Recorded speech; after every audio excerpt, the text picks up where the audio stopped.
Schematic symbols and PCB footprints are the two basic blocks of PCB industry as a whole.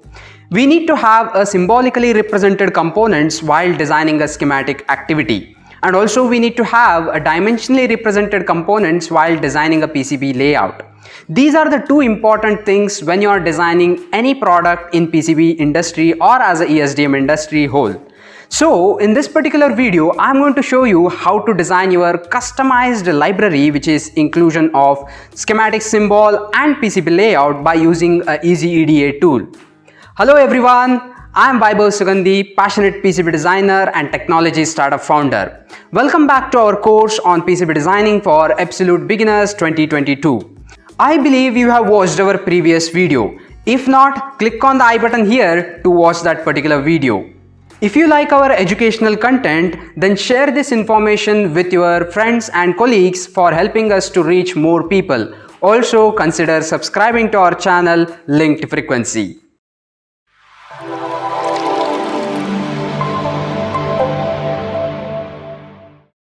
Alright, we are back on screen with EasyEDA tool in front of us. Now I'm going to show you how to design a custom library for your design activity.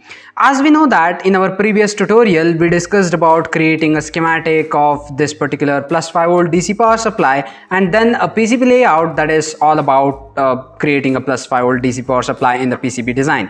Now we are going to learn how to create these components. Look at this connector here, how they created this connector. Look at this DC jack. And look at this 7805 regulator ka symbol. These are the symbols which is so called a schematic symbol, which is the fundamental block of designing any schematic. Without this symbol, can you imagine any schematic here? Without this capacitor, resistor, inductor, can you imagine any electronic circuit? It's just not possible.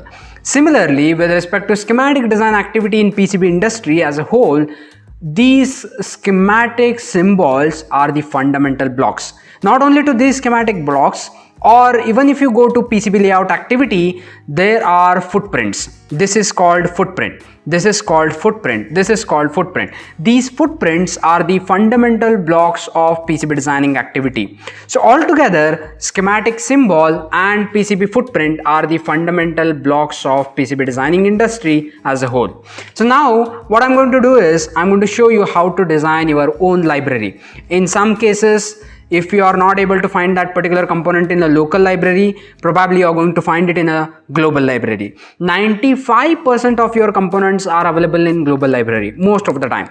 But remaining 5%, you have to design one for yourself, right? And you have to offer that particular design to millions of people who are using this EasyEDA tool. For sure. In your case, you can click on the global library and type for 7805 or especially type for LM7805. If you type LM7805, you can see that my company footprint and part that I have designed is available for you to access. Of course, not in the place of workspace and all. There is something called user contributed. The moment when you click on user contributed, you can see that all these designs are done by somebody. You can see here somebody, Shaurya, who has designed something like this, and it's open for everyone to use. Like that, if you want to design your own footprint and keep it open for the global access, then this tutorial is absolutely for you.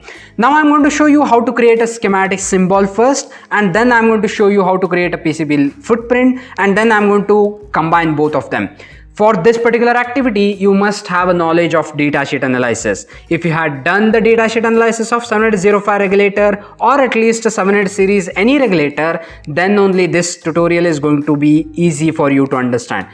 Otherwise, it's quite difficult, but yet it is possible to understand if you are already having some knowledge with respect to EDA tools any other than EasyEDA. Okay, so I'm going to click on the file here and I'm going to hover my mouse on the new option. In that option, you can see that symbol, footprint, 3D model, spice or a pice symbol available. Of course, I'm going to click on the symbol option and a new window or editor area will appear in front of you. Here there are very limited features available for you because it's just a symbol creation. What we need to do is, first and foremost, we need to save this particular file with a proper detail. You can see here there are so many details need to be given. Of course, it is always better to give all the details as much as possible when you are creating a new component. But right now, since it is a beginner's tutorial, I'm going to use a limited amount of information, which is LM7812, which is a part number of our the part which we are designing, and it is always available in the local store. So I'm going to give it as a local component, a local store. Supplier is a local, and supplier part number is also very straightforward, which is LM7812.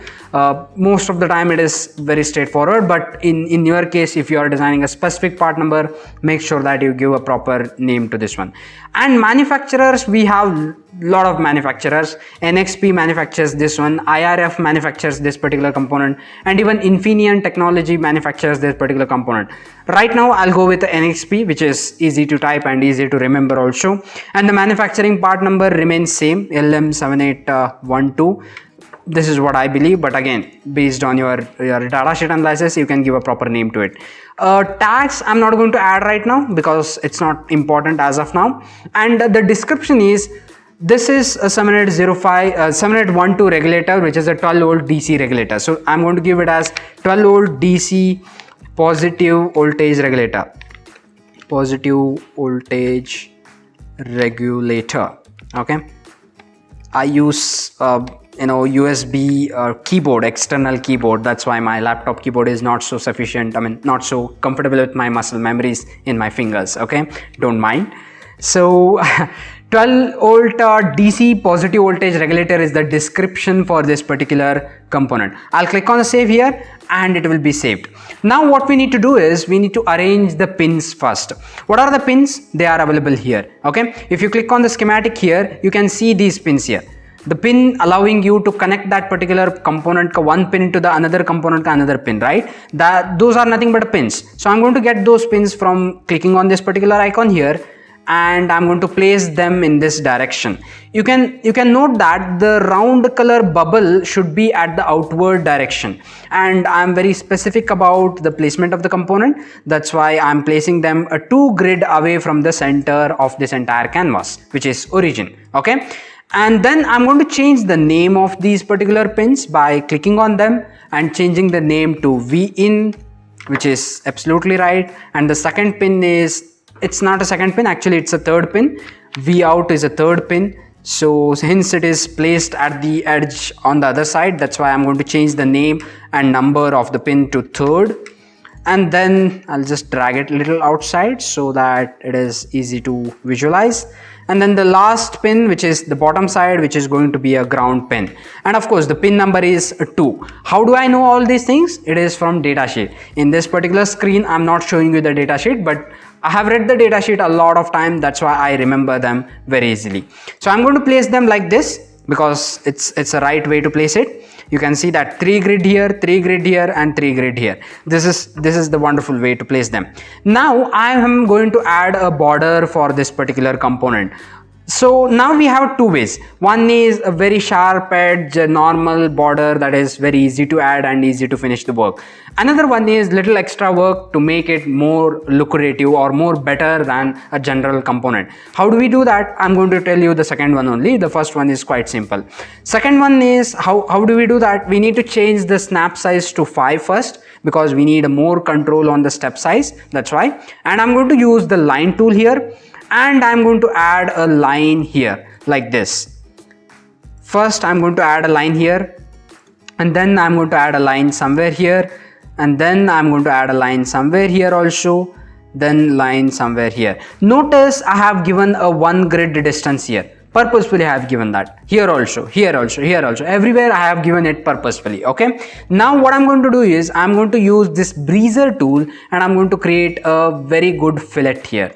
Okay, so you can see that this is a very good fillet. Okay, I think you can add it like this also, using the entire 1 grid, or you can reduce it to the smaller size also, like this. I'll show it to you another way. or even the smaller size, because the component is looking little larger size.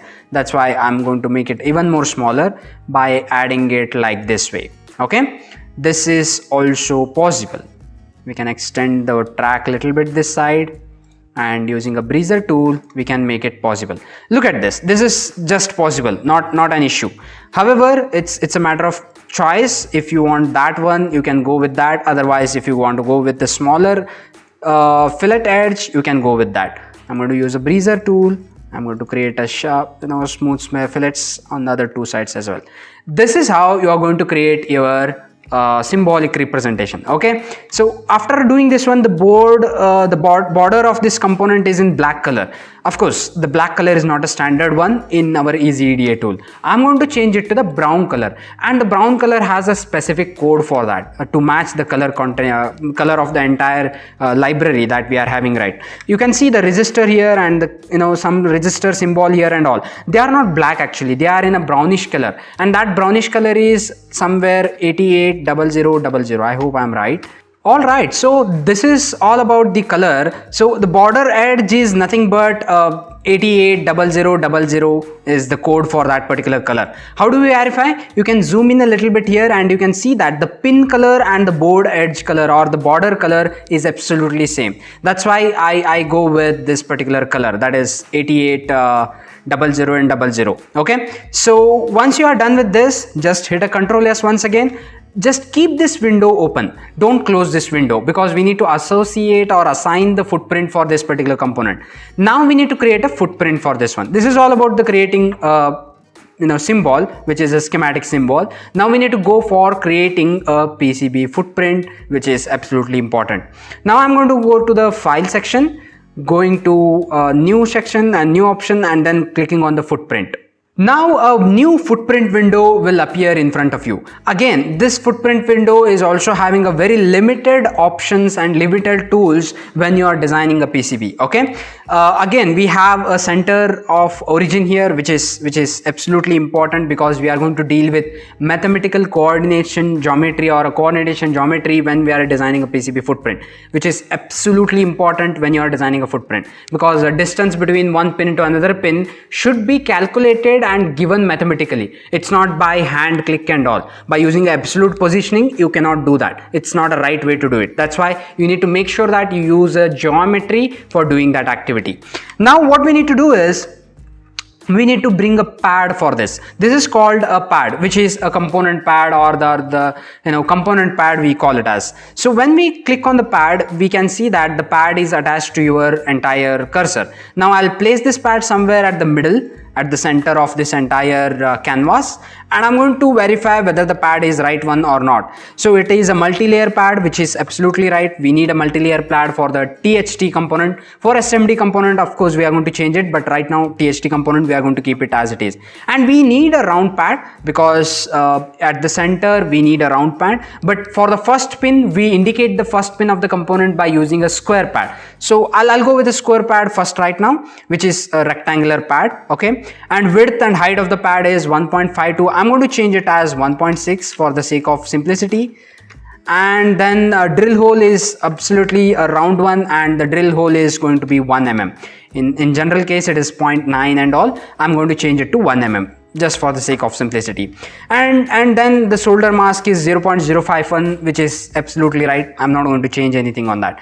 Now how we are going to organize the pad. This is the first pad, by the way. I'm going to put that pad a little bit this side, and the second pad is going to be a round one. I'm going to place the component here, and then the third pad. Second pad is right one and the round one, and 1.6, the drill hole is going to be 1 mm. Third pad is also going to be a round one, 1.6, 1 mm. Make sure that the number of the pad is given properly, because the number whatever you are giving here is going to get associated with these numbers. So look at here, the schematic symbol is having a 1 number input, 2 number as a ground, which is a middle pin, and the 3 number as a output. So when you are creating a footprint, make sure that 1 number in the square pad, second number in the middle, and the third number at the other edge. Okay, so now what we are going to do is I'm going to organize these pads with a mathematical coordination.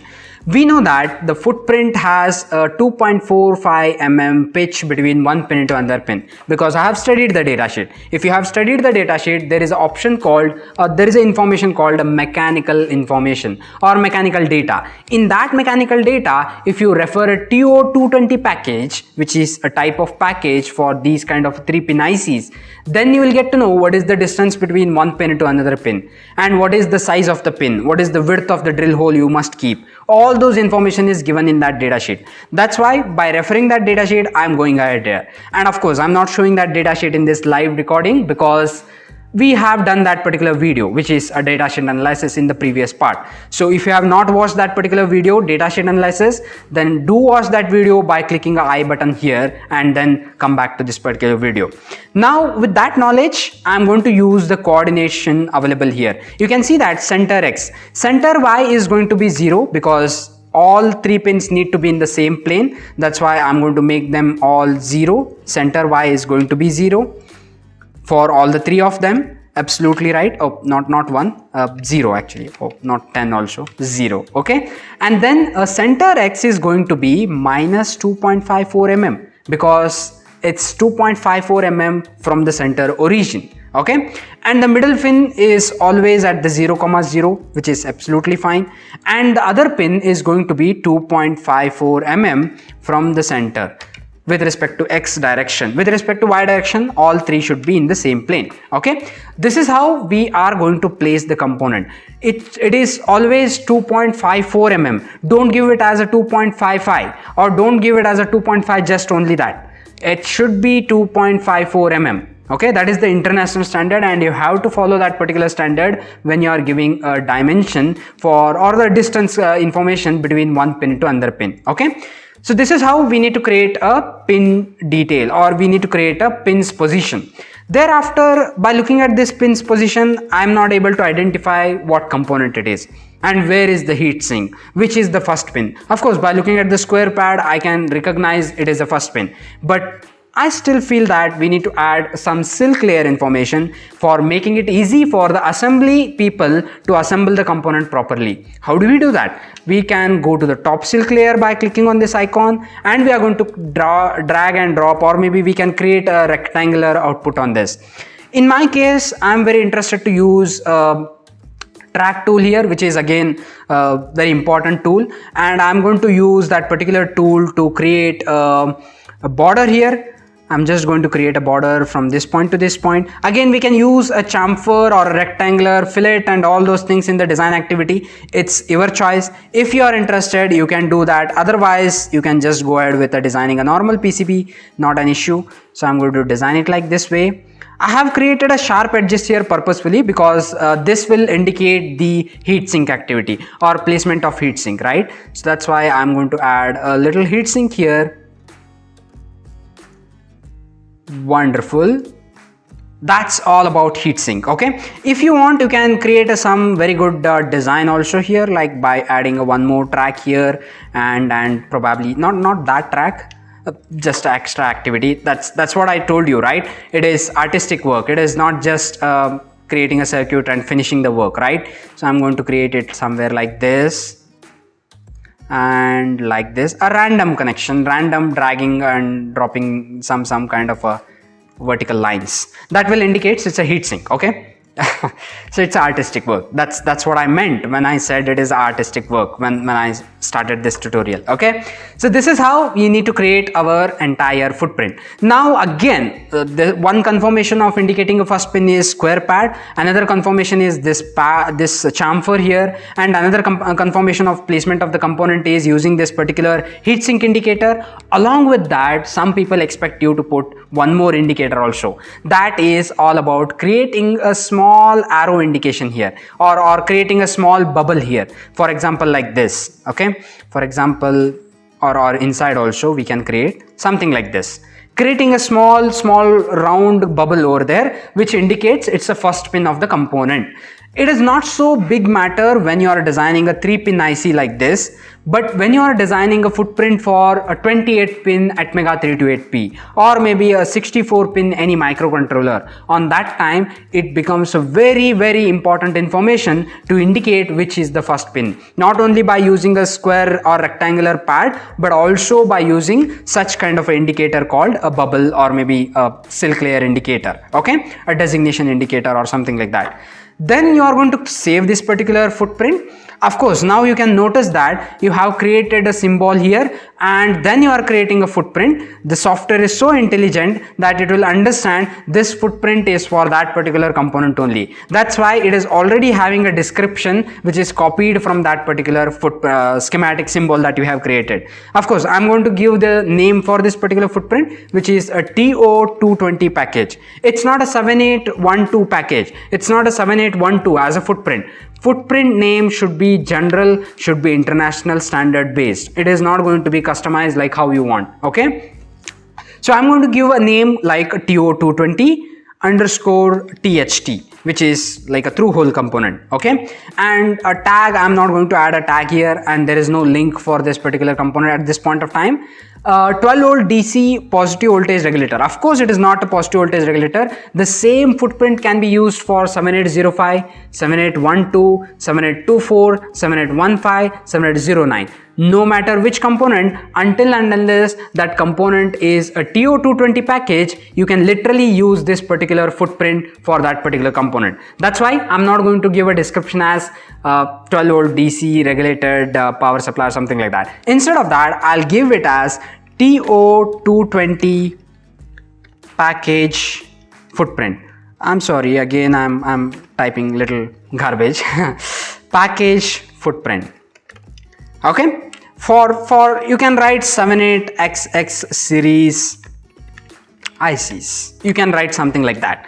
Okay, this is how you need to create your footprint and give a proper information about it and click on the save.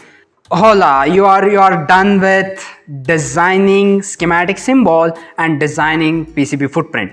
Now the next part is, which is the last part, which is all about assigning this particular footprint with your schematic symbol that you have created. I'm going back to 7812, LM7812, and I'm going to click on the footprint option here. You can see here, there is a footprint option. When I click on the footprint option, you can see that there is a search bar. I'm going to select the footprint from the local library. That's why I'm going to click on the select footprint.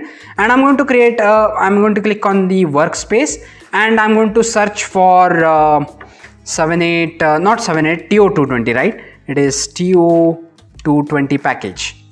Alright, after a little search, I got to know where it is because I have not given any tags or any tags for that particular footprint. That's why it is went into all library. So if you go to my library and click on this all library, you can see that all the libraries that you have designed. Of course, in your case, it is quite easy to find because you have not done any design activity. So if you have not done any design activity, you are going to select the footprint very quickly. But in my case, I have designed a lot of them. That's why at the bottom side, I have TO220 underscore THT package, which is just now created.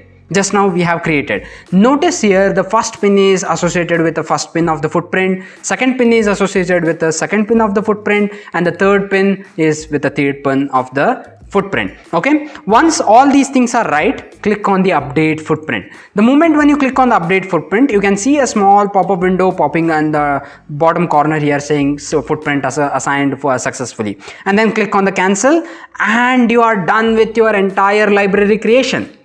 Congratulations that you have created first library of your own. How do we use this particular library in your design activity? Of course, you can go to the global library and use that one. Now I'll go back to our 7805 regulator ka schematic just for the demonstration purpose, and I'm going to click on the library here.